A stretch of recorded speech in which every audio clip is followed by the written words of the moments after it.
Hey, welcome back guys. This is Beamer Merchant doing another quick video. Today we're working on a 2000 BMW 540i. This is the M62tu engine. And in this video, I'm gonna show you how to remove the crank bolt. What you wanna do is turn the crank, get this tool here,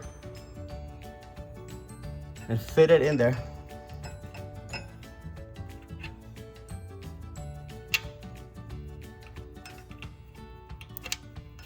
Slide it in there, and it should connect. Let me see.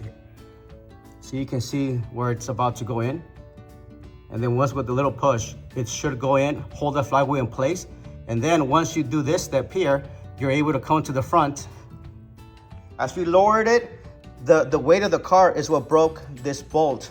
That comes off.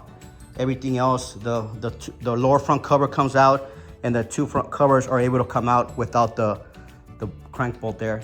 Hope you enjoy this video. If you learned something, if you have any questions, let us know. Comments, put them down below. In the meantime, be sure to subscribe and hit that like button. And thank you.